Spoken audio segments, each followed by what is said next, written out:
Let me know in the comment section below if any of you guys find anything wrong with this panel. If you find anything wrong about this panel right here, let me know in the comment section below. I am extremely interested in hearing your perspective because this panel is triggering the Dragon Ball community.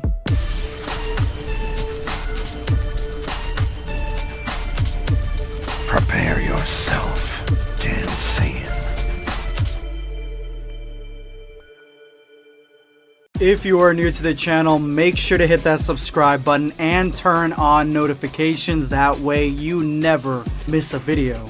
It seems like every time a new chapter of Dragon Ball Multiverse comes out, there are a lot of people coming out of the woodwork as haters for whatever is in the new chapter. And normally it is focused on either how gratuitous and violent the Dragon Ball fan manga is, and Majin Bra and how powerful and broken her abilities are. But what exactly is the criticism this time? And just so you guys know, all the pages for this chapter, they're not all out yet. There's only like 6 pages out. So as more pages come out to this chapter, there's gonna be more hate on Dragon Ball Multiverse. But I think that we are finally ending the arc of Majin Bra, as the beginning of this chapter sort of hints at. But they are pissed off at this panel in particular. This one is the one that is getting all the heat, all the criticism, and all the hate. Now, I can see, and probably all of you guys too, right off the bat, the reason that this one is getting a lot of hate and is triggering a lot of people. But let's put it all into some context. I'm gonna go ahead and just start from the beginning of this chapter, and then let's see exactly what the buildup is to this moment. So at the beginning of this chapter, we have a really beautifully done cover, and this cover not only shows us the main players of this chapter, but it also shows us the first time that we've seen a techno-human, which is what I've been calling them, the ones that this earthling right here, she's just regular human, but in her universe the humans have gained technologies that is able to put them on par with Dragon Ball Z characters. So they got armor and weapons that put them on the same playing field, and I think that's pretty cool.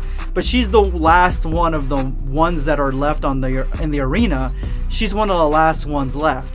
And let's just say, she's sexy as fuck. Like, she's hot as fuck, and she's definitely deserving of this color rendition. Like, she deserves to be on this cover. But this is how we started out, and even in the background, you can see that it is all pink. You see the Majin Buu slime. You know what's coming, and that is heavily hinted at the beginning of this chapter. So we pick back up with Babidi, and Babidi, he is floating in space in that crystal shield thing that Majin Bra put him in, and she left him in space, and she told him that he's got 10 minutes of air, she'll be back before then, and she'll rescue him. But Babidi is slowly running out of air, and he's like, how could she even think that this was gonna let me survive for 10 whole minutes? I'm gonna die of asphyxia in little less than... And then that's when he's cut off by, you're not going to die of asphyxia. And then he says it again, you're not going to die of asphyxia, meaning that he's gonna die some other way. And this is, of course, Majin Buu.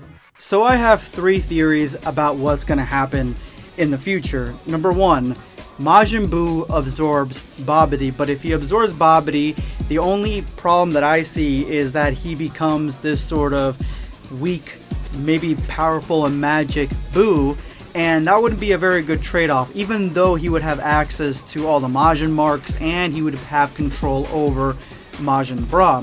The other thing I can see is him killing Babidi to release Majin Bra from her mind control and then absorbing her when she's not in the mind control, because she would be probably too strong to control through even absorption. As we've seen, she can kind of get out of anything. And number 3, they make her so she can get absorbed in the Majin state. So it is a huge possibility that, as we've seen, she can kind of get through anything. So if she gets absorbed, it's a possibility that she can become unabsorbed, which would make sense. But if they were trying to go in a more realistic sense, then I would say that even the Majin state, she can be absorbed, and that would be number 3, that Majin Buu ends up absorbing her. And all 3 of those things can happen, but we'll see here in a little bit. Whatever the case, the ending of the Majin Bra arc is going to be combined with the beginning of a Buu arc of some sort. We cut back to the stadium, and we have Piccolo, who has a sensu bean. He's got the last sensu bean that he was carrying, and he gives it to Baby Cell. That's what I'm calling these guys. Baby Cell, to give to his dad, which is Cell, who is completely beat up from Majin Bra. But before Baby Cell can take the sensu bean from Piccolo's hand, Majin Bra blows up Piccolo into a million fucking pieces. This is probably one of the most gruesome deaths that we've seen in Dragon Ball Multiverse. Maybe at some point I'll make a video talking about like my top 10 Dragon Ball Multiverse deaths, because there are a lot of them. And originally I thought some of Gohan's kills in the earlier part of this specific arc were pretty brutal, but this one takes the cake, because she needed to destroy Piccolo in this fashion because Piccolo can regenerate. And if she were just to take off some of his arms or whatever, his legs, then he would still probably be able to regenerate after a while. So blowing him up like this, where his eyeballs are popping out and all this, he's probably dead. Like, there's probably no brain function on there. So this is enough to kill Piccolo. Now, people are hating on this, and let me tell you why you should not. Let me tell you why this makes perfect sense.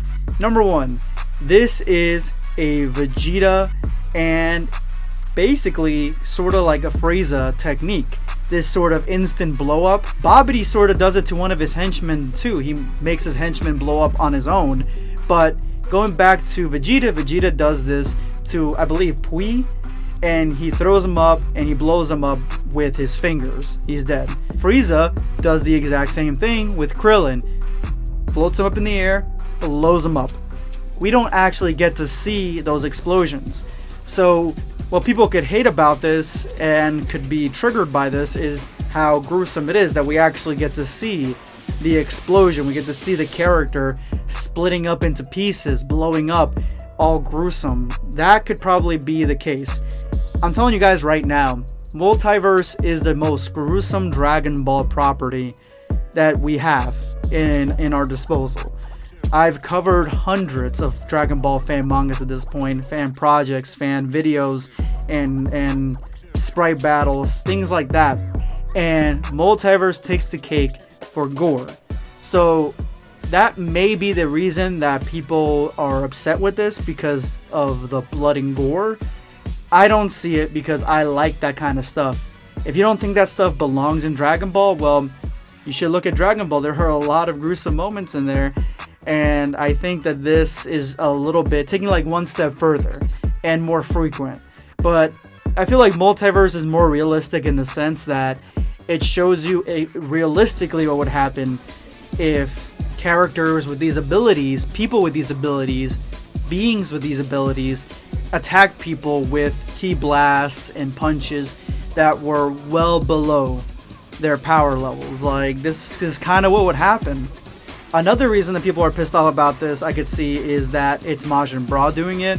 But as I've already made several videos before, I think that she's perfectly scaled when it comes to Dragon Ball Multiverse's rules, especially the Majin mark, how it works in Dragon Ball Multiverse.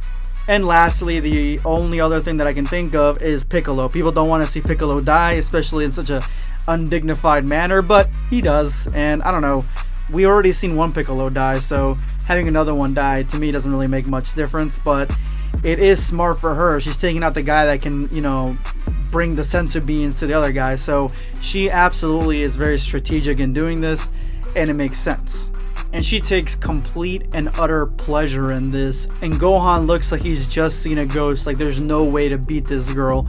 And Baby Cell ends up picking up the sensu bean and bringing it to his father. But unfortunately, before his father can eat the sensu bean, she's there right behind both of them, and she blasts them both into oblivion. And we get another gruesome scene with a character's eyeball popping out of his head. And now she's, you know, looking for the nucleus. She's looking for the last bit of Cell where he can actually pop out from. Remember, Cell is a very, very sturdy character, and he can come from just one cell being alive. She finds it and destroys it, and that is the end of Cell. And that is the end of what we have in this chapter. Guys, I personally really like Dragon Ball Multiverse, but for you to even think that you can enjoy Dragon Ball Multiverse, you would have to get through and accept the fact that there is a lot of blood and gore in this Dragon Ball fan manga, and that the power scaling really is in its own unique universe. It's not like power scaling in regular Dragon Ball. And with the gruesomeness of it all, I mean, I like some gruesomeness. I think that Multiverse does have an excessive amount. But if Dragon Ball Multiverse has an excessive amount, well, Dragon Ball Super had almost none, like none at all. So I would take an excessive amount over none any day of the week. But that's just my take on it. Those are my feelings. Let me know what you think of Dragon Ball Multiverse in the comment section below. And if you made it to this point of the video, you are now part of the hashtag #EndOfVideo squad. Thank you guys so much for all your support. Make sure to drop that comment with that hashtag for a chance to be featured in my next video. Today, I'm going to be responding to Sonic KN. Imagine a timeline where Krillin pushed the button and killed a teen. If he ended up killing 18, Cell would have never gotten into his ultimate form. Vegeta would have, or Trunks would have ended up killing Cell, and then that would have been it for him. Krillin would have never lost his virginity, and then Marin would have never been born. And that's basically it. That's all I can think of. Nobody probably would have gone to Super Saiyan 2 until much later down the line, and Goku would still be alive. Those are just my thoughts on it, but let me know what you guys think on this question. This is a really interesting what if. This is going to be Blackscape signing off. Take care, guys.